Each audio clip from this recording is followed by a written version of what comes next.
Hi, today I'm going to talk about a subject that to most animal lovers and pet owners is in many ways taboo, the subject of euthanasia of animals. Now, whenever we are an animal rescue group, so we face extreme conditions and extreme situations very often, animals that are really badly hurt. So sometimes you look at the situation and there may be many people who may be inclined to think, okay, the animal is in too much pain, just put him down, just end his misery.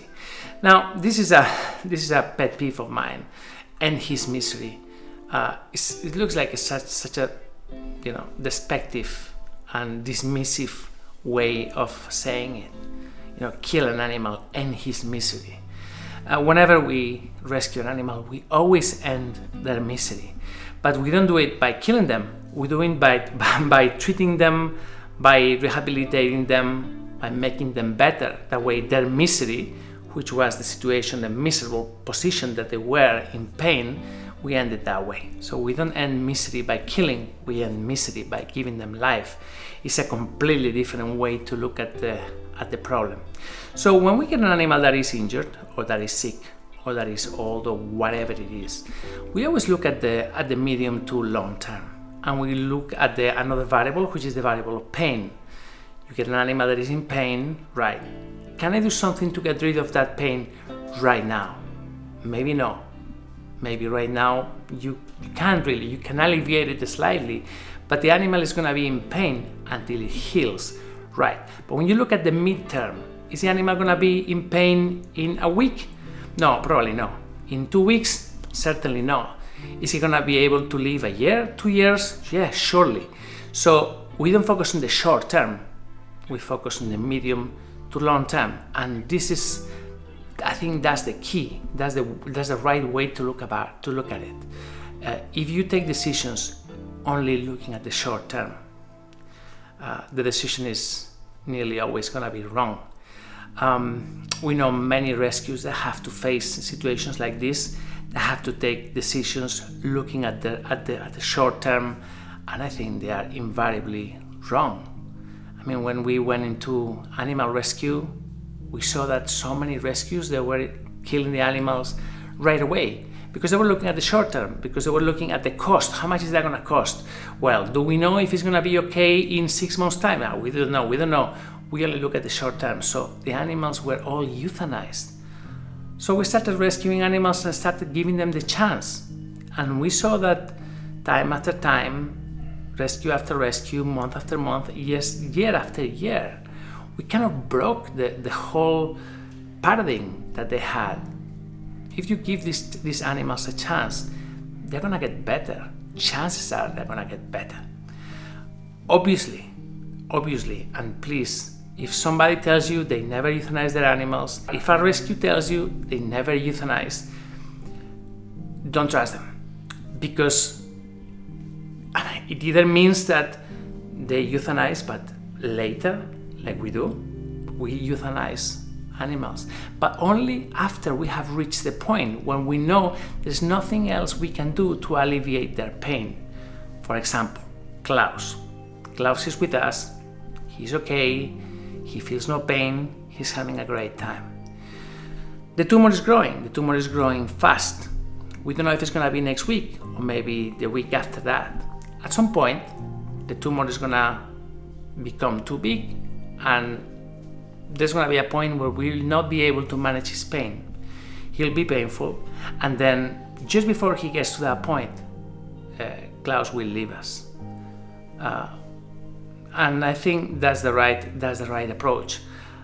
You can't be so extreme to say, oh no, euthanasia never. What do you mean never? So do you think the humane thing will be to have Klaus there and seeing how he dies in pain with this thing taking over? No, of course not. When we say we are not going to euthanasia, we're not going to put him down, or we're not going to have euthanasia, it doesn't mean that. We will never wait to that moment when he's in so much pain that is unbearable, and to achieve what? No. We're looking at things differently. Is the pain manageable? Yes. Is he having a good time? Yes. Is he in a good mood? Yes. No. Is he eating? Yes. No. Based on that, we take decisions. So this is why comments like "put him down," "end his misery," they are really counterproductive and really annoying, to be honest.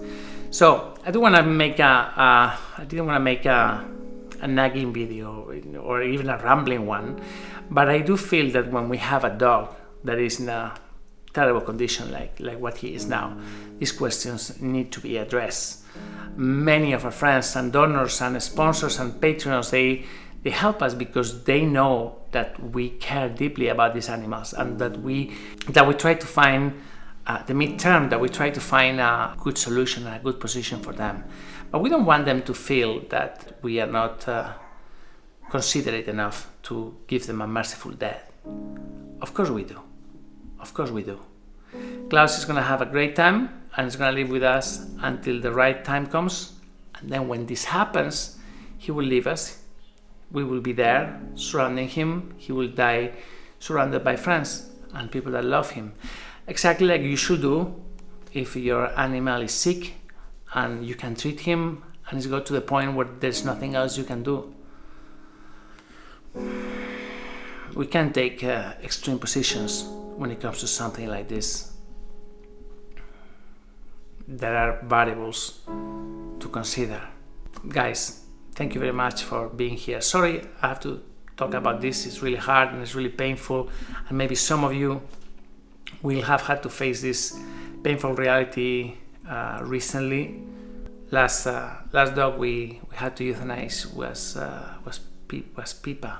I mean, the reality is that we do it so rarely that sometimes you don't even forget when was the last one. But yeah, it was Pipa, and she had inoperable tumors and she had metastases, and it got to the point where she said, "It's okay, now you do it."